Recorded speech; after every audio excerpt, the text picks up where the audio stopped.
आज हम विलयन से संबंधित एक महत्वपूर्ण टॉपिक मोललता और मोल प्रभाज के बारे में पढ़ेंगे। विलयन की मोललता क्या होती है, विलयन का मोल प्रभाज क्या होता है, आइए इस वीडियो में हम आपको समझाते हैं। हेडिंग देते हैं विलयन की मोललता, पढ़ा दिए। हेडिंग दे देंगे विलयन की मोललता, विलयन की मोललता।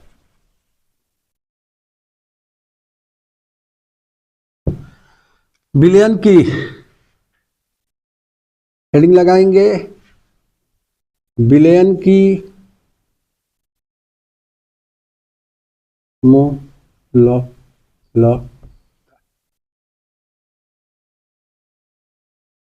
विलयन की मोललता। ध्यान दो, बोर्ड पे देखो, बोर्ड पे देखो। विलयन की मोललता, मोललता को स्मॉल एम से प्रदर्शित करते हैं। परिभाषा, इसकी परिभाषा क्या होगी भाई, डिफिनीशन जिसे कहेंगे, इसकी परिभाषा क्या होगी बोलो। 1000 ग्राम विलायक में, 1000 ग्राम विलायक में उपस्थित विलेय के ग्रामों की संख्या को विलयन की मोललता कहते हैं। क्या परिभाषा है, 1000 ग्राम विलायक में, 1000 ग्राम विलायक में विलीन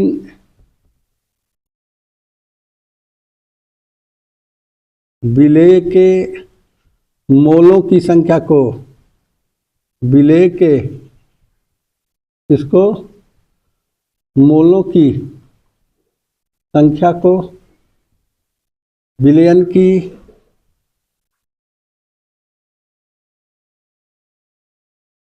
मोललता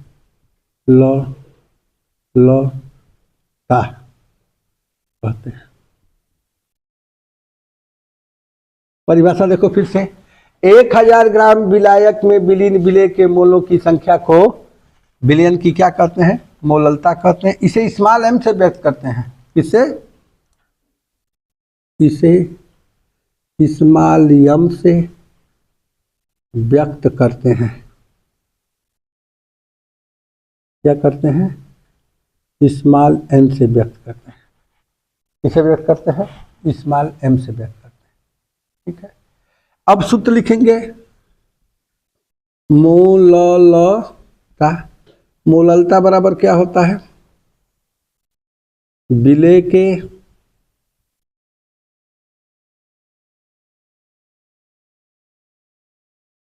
मोलों की संख्या बटा में विलायक का भार, विलायक का भार केजी में। मोललता को क्या कहेंगे, स्मॉल एम। विलेय के मोल की संख्या तो विलेय का भार बटा विलेय का अणुभार, विलेय का भार बटा में अणुभार बटा में आयतन, इसमें लीटर में। ये सूत्र हो गया। बुक में दिया है तुम लोगों के सूत्र, देखो सूत्र दिया है, ये सूत्र मिलाओ पहले। सूत्र दिया है कि कोई दूसरा दिया, क्या दिया है पढ़ो।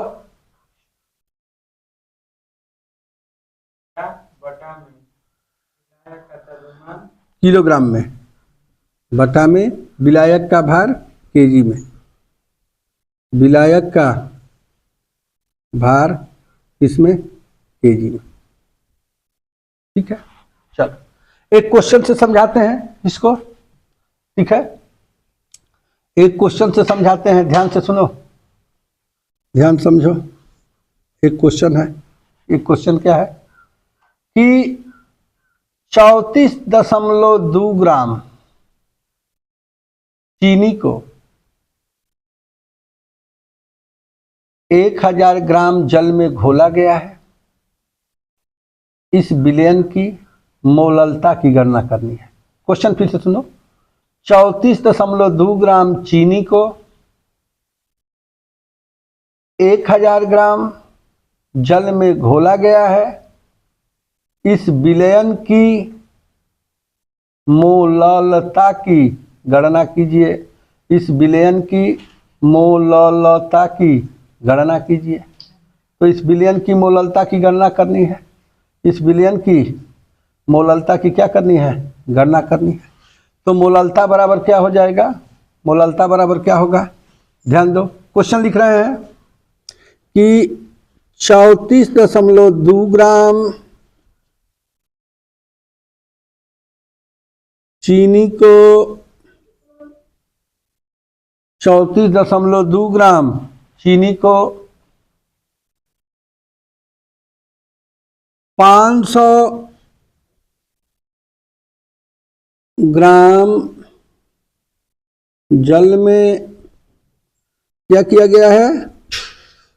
घोला गया है। विलयन की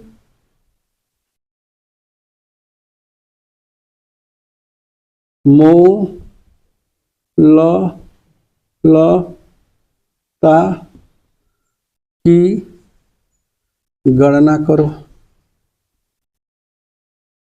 क्वेश्चन है ये, आ रहा है समझ में? चलो इसका हल देखते हैं, इसका सॉल्यूशन देखते हैं भाई। देखो इसका सॉल्यूशन देखते हैं। इसका क्या देखते हैं? सॉल्यूशन देखते हैं। ठीक है, चलो। चीनी क्या होता है? चीनी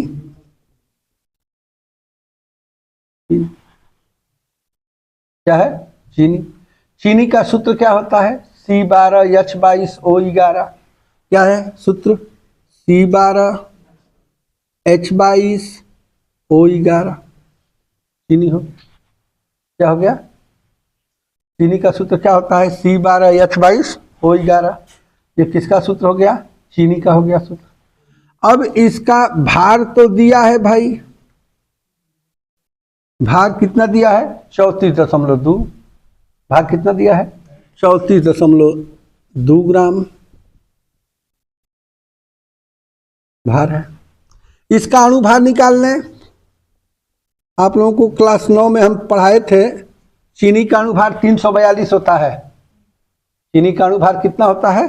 342 होता है। कहो तो निकाल के दिखा दें। आ रहा है समझ में? चीनी का अणुभार कितना होता है? 342 होता है। कहो तो इसको निकाल के दिखा दे। चलो देखो अणुभार निकालो। अणुभार 12 गो कार्बन का परमाणु भार प्लस 22 गो हाइड्रोजन का परमाणु भार प्लस 11 गुणे ऑक्सीजन का परमाणु भार। परमाणु भार लिखना है। परमाणु भारों का योग अणुभार कहलाएगा। तो परमाणु भार की निकालना है। परमाणु भार कार्बन का 12, हाइड्रोजन का 1 और ऑक्सीजन का कितना होगा? 16। तो 12 12 12 दूना 24, 12 का 12 दू 144 प्लस 22 प्लस 176, 6 2 8 4 कितना है? कितना है जोड़ो? 144, 22 और 6 4 10 तो 342 हो रहा है। जोड़ कितना हो रहा है? 342। तो कैसे अणुभार हुआ? आ रहा है समझ में? कितना हुआ? 342। भार कितना है? 34.2। अणुभार कितना है? 342। आ रहा है समझ में? तो भार कितना है? 34.2 ग्राम। अणुभार कितना है? अब विलायक सॉल्वेंट, जिसमें सॉल्वेंट की विशेषता होती है कि उसमें उस सॉल्यूट को घोल लेगा। सॉल्वेंट मीन्स जल, सॉल्यूट मीन्स विलेय। आ रहा है समझ में? तो विलेय कौन है? चीनी। तो भार दे दिया, अणुभार दे दिया है। भार 34.2, अणुभार निकाली लिए।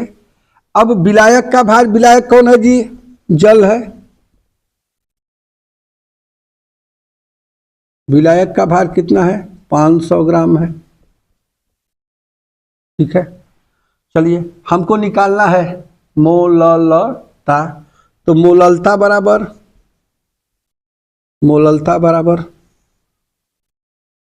बराबर भार बटा में अणुभार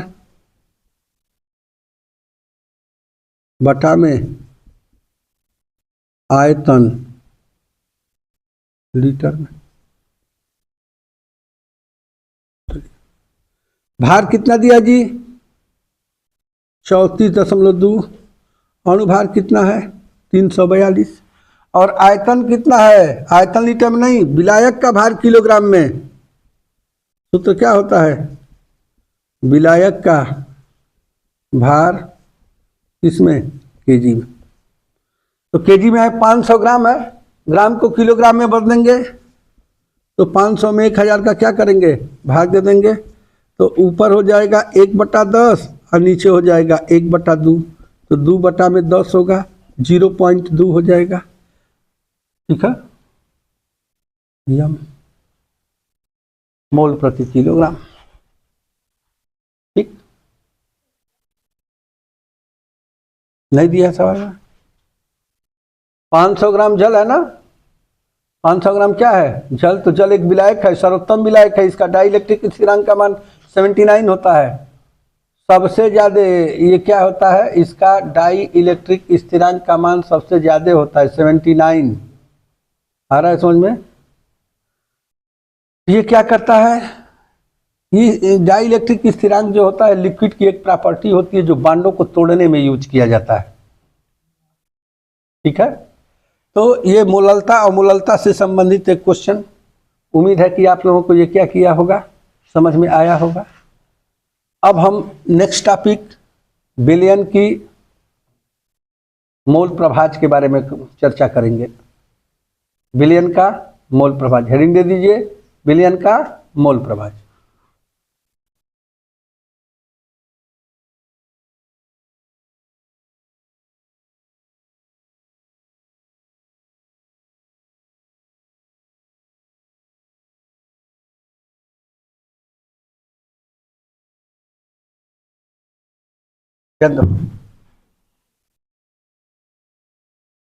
विलयन का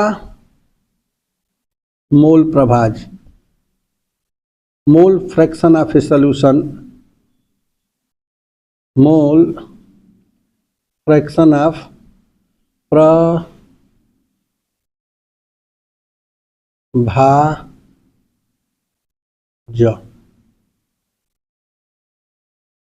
विलयन का मोल प्रभाज, mole fraction of a solution. तो ये मोल फ्रैक्शन ऑफ सॉल्यूशन क्या होता है? मोल फ्रैक्शन समझ में आ रहा है? पहले हम लोग कुछ माने समझें, इसके बाद खुद आपको समझ में आ जाएगा।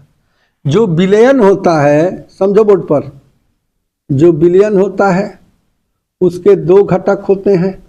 एक घटक का नाम क्या होता है? विलेय, और दूसरा क्या घटक होता है? विलायक।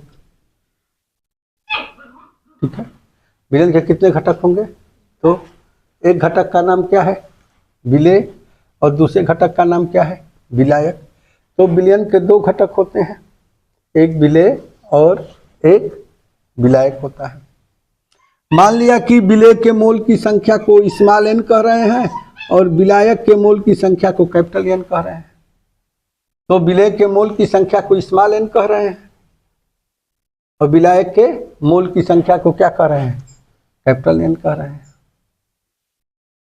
भाई विलयन के कितने घटक होते हैं? दो घटक होते हैं, जैसे विलेय और विलायक। जैसे मानते शरबत, शरबत तो बनेला नहीं, देहात का भाषा में आदमी शरबत कहना, असली तो ग्लूकोज फ्रक्टोज होला।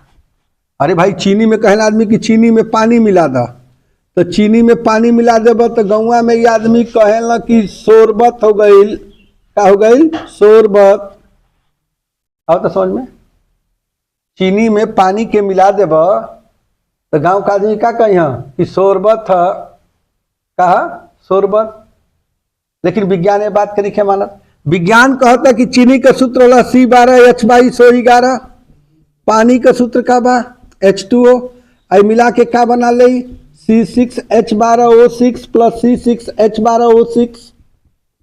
एगो के कल जी ग्लूकोज एगो के का कल जी हमने कहा फ्रक्टोज, एगो का नाम का हो जाए ग्लूकोज, एगो का नाम का हो जाए फ्रक्टोज। आ रहा है समझ में? तो ये चीनी हो गया, चीनी का सूत्र हो गया C12H2211। ये किसका सूत्र है? चीनी का। इस चीनी में क्या डाल दिए? जल डाल दिए, पानी। तो ये ग्लूकोज बना और फ्रक्टोज बना। देखो ग्लूकोज और फ्रक्टोज दोनों का अणु सूत्र देखो सेम ही है। एक अणु में 6 ठो कार्बन, 12 ठो हाइड्रोजन, 6 ठो ऑक्सीजन है। ग्लूकोज के एक अणु चाहे फ्रक्टोज के एक अणु में कार्बन की संख्या 6, कार्बन परमाणु की संख्या 6, हाइड्रोजन परमाणु की संख्या 12 और ऑक्सीजन परमाणु की संख्या कितनी है? 6 है। यही हाल फ्रक्टोज में भी है। तो देखो इन दोनों का अणुसूत्र समान है, लेकिन इनका संरचना भिन्न भिन्न हो जाएगा। संरचना क्या हो जाएगा? भिन्न भिन्न हो जाएगा। आ रहा है समझ में? क्या हो जाएगा? भिन्न भिन्न हो जाएगा। वो यहां रहेगा तभी संभव है, ऐसे बार बार उसके लिए नहीं कर सकता कोई। आदत पड़ी है तो कैसे हो पाएगा? सुधार कैसे होगा? तो चीनी, ये हो गया हमारा चीनी, ये हो गया हमारा पानी, ये हो गया ग्लूकोज, ये हो गया फ्रक्टोज। तो ये बात तो यहाँ बताना नहीं है। ग्लूकोज एक पॉलीहाइड्रोक्सी एल्डिहाइड है, जबकि फ्रक्टोज एक पॉलीहाइड्रोक्सी कीटोन है। जब हम ग्लूकोज और फ्रक्टोज की स्ट्रक्चर बनाएंगे तो उस समय इसके बारे में डिटेल से, ये समयोता के अंतर्गत भी आता है, एग्जाम्पल दिया जा सकता है। चलो ये यहाँ नहीं पढ़ना है, बता दिए। एक एग्जाम्पल दे रहे हैं, चीनी विलेय है। चीनी क्या है जी? विलेय। चीनी क्या है? विलेय है। चीनी विलेय है। पानी क्या है? विलायक है। ये क्या हो गया? शरबत, विलयन बन गया। तो विलेय और विलायक ये दोनों मिलके क्या हो जाएंगे? विलयन हो जाएंगे। विलेय और विलायक दोनों मिलके क्या हो जाएंगे? विलयन हो जाएंगे। चलो, तो विलयन के 2 अंग हैं, एक क्या है? विलेय, एक है क्या? विलायक। विलेय के मोल की संख्या को स्मॉल n माने हैं और विलायक के संख्या को हम क्या माने हैं? कैपिटल N माने हैं। विलेय के मोल की संख्या को क्या माने हैं? स्मॉल n, और विलायक के मोलों की संख्या को क्या माने हैं? Capital N। क्या माने हैं? तब भाई दोनों अंगों का हम मोल प्रभाज निकालेंगे। पहले किसका निकालेंगे? विलेय का मोल प्रभाज, विलेय का मोल प्रभाज। और किसका? विलायक का मोल प्रभाज, विलायक का मोल प्रभाज। तो एक विलेय का मोल प्रभाज निकाला जाएगा और एक विलायक का मोल प्रभाज निकाला जाएगा। विलेय का मोल प्रभाज कैसे निकाला जाएगा? बोर्ड पे देखा जाए।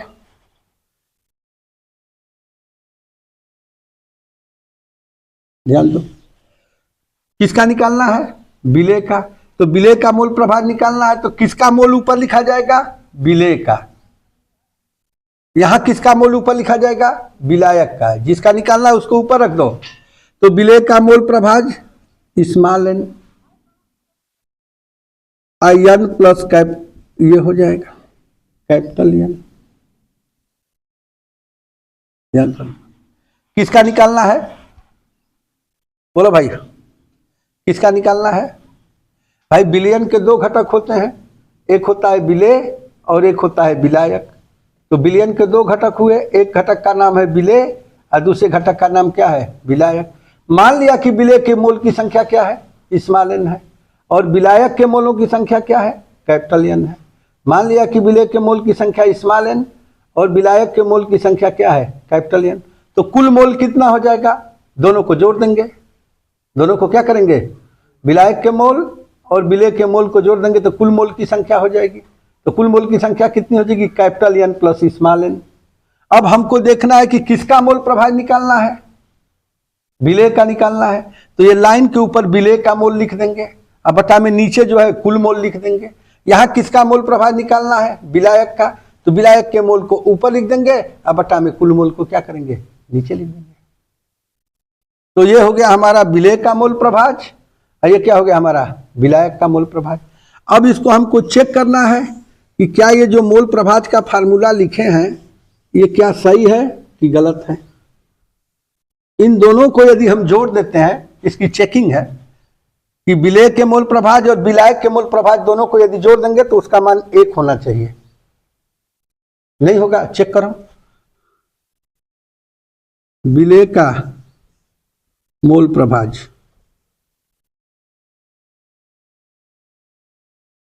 धन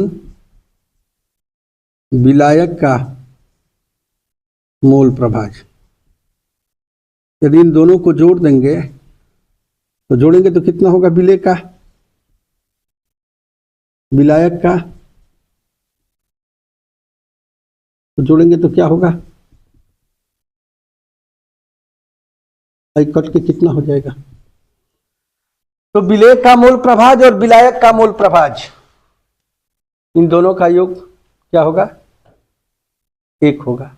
आओ इसको एक सवाल के माध्यम से समझाते हैं। आओ मूल प्रभाज को एक एग्जाम्पल की सहायता से सॉल्व करके दिखाते हैं कि मूल प्रभाज क्या होता है। चलो सवाल से स्टार्ट करते हैं। नोट कर लिए तुम लोग, नोट डाउन किया करो, ठीक है, आ रहा है समझ में। एक सवाल से स्टार्ट करते हैं। यदि आपको पसंद आया तो लाइक, सब्सक्राइब और शेयर जरूर करिएगा, ठीक है। चलो एक क्वेश्चन से स्टार्ट करते हैं। किससे स्टार्ट करते हैं, क्वेश्चन से स्टार्ट करते हैं। क्या क्वेश्चन है, ध्यान से समझो।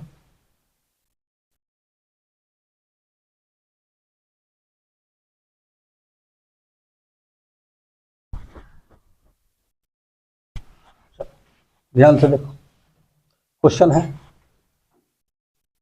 एक प्रश्न लिख रहे हैं। मूल प्रभाज तो समझ में आ गया होगा। एक क्वेश्चन लिखते हैं, आ रहा है।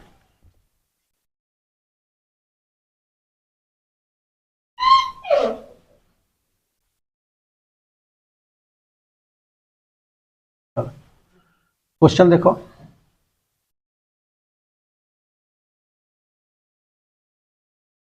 मेथिल अल्कोहल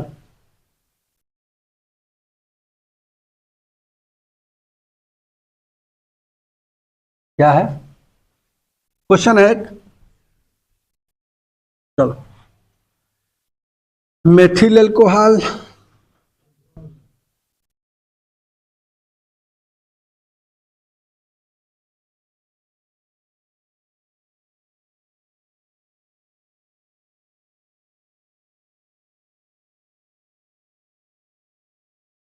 देखो 16 ग्राम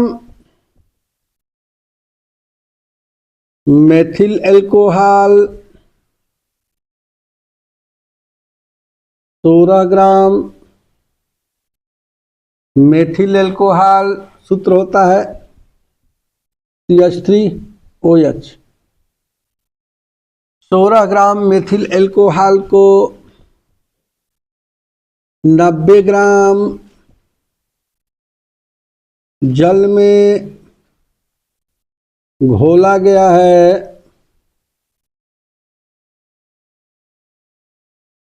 मेथिल अल्कोहल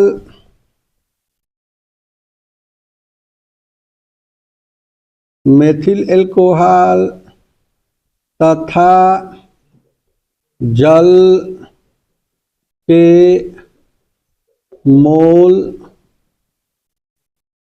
प्रभाज की गणना करो।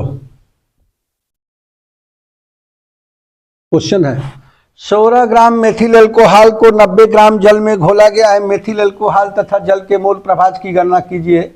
इसमें मेथिल अल्कोहल विलेय है और जल क्या है जी, विलायक है। तो इसमें विलेय कौन हुआ, सवाल में क्या बता रहा है, विलेय कौन है जी, मेथिल अल्कोहल। विलेय कौन है, मेथिल अल्कोहल है। विलेय कौन है भाई, मेथिल अल्कोहल। विलायक कौन है, विलायक कौन है भाई, विलायक जो है वो जल है। विलायक क्या है जी, जल है, विलायक जल है, ठीक है। चलो मेथिल एल्कोहल का सूत्र क्या होता है? CH3OH। जल का सूत्र क्या होता है? H2O। ठीक। एन एन एन हम निकाले थे, एन को क्या कहते हैं? विलेय के मोल की संख्या, भार बटा में अणुभार।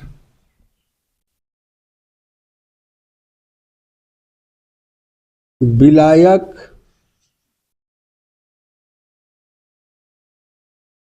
के मोल की संख्या बराबर।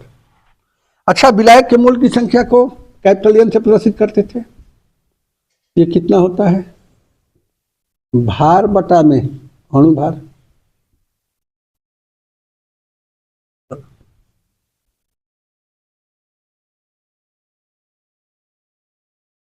भार बटा में, तो भार कितना है जी? 16। मेथिल एल्कोहल का सूत्र कितना होगा जी? अणुभार कार्बन का 12, कार्बन का 12, हाइड्रोजन का 3, ऑक्सीजन का 16, फिर हाइड्रोजन का 1, तो कितना हुआ? 16, कार्बन का 12, हाइड्रोजन का 3, 12 3 15, ऑक्सीजन का 16, 15 16 31 है 1 32। यानी मेथिल एल्कोहल का अणुभार पता चल गया हमरा के। अणुभार कितना हो गया हो? 32। कितना हुआ? जल का अणुभार कितना होगा? 18। 2 गुणे हाइड्रोजन 1 गुणे ऑक्सीजन, अरे भाई O है, O मीन्स ये, तो इसका अणुभार कितना हो जाएगा? 18। तो चलिए भाई, मेथिल एल्कोहल विलेय है, तो विलेय का भार दिया है सवाल में कितना? 16 ग्राम। अणुभार कितना है? 32। इसका भार कितना है जी? कितना दिया है? 90। अणुभार कितना है? 18। 18 पाँचे 90, 16 16 दूना 32। ठीक है। अब हम दोनों का पारापारी क्रम से विलेय का मोल प्रभाज निकालें और विलायक का भी मोल प्रभाज निकाल सकते हैं। तो विलेय का मोल प्रभाज निकालने के लिए बताए थे कि विलेय के मोल की संख्या को ऊपर लिखेंगे और दोनों मोलों की संख्या को क्या करेंगे? नीचे लिख करके जोड़ देंगे। तो क्या होगा बोलो? विलेय का मोल प्रभाज सूत्र क्या बताए थे? स्मॉल एन बटा में capital N plus small N. विलायक का मोल प्रभाज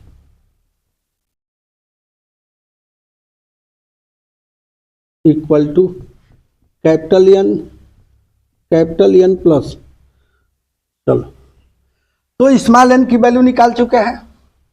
कितना है? 1/2। और कैपिटल एन का मान 5 प्लस 1/2। ये कितना है? कैपिटल एन का मान 5 और बटा 5 प्लस 1/2, तो कितना हुआ बोलो? 1/2 और 5 10 1 11/2 2 कट गई, 1/11 दिखाई दे रहा है। चलो 5 बटा में 2 5 10 1 11/2, 2 उठ के ऊपर चल जाए, 2 5 10/11 दिखाई दे रहा है। दिखाई दे रहा है? कहां तक दिखाई दे रहा है? तो हल करने के बाद 1/11 यहां लिख दो।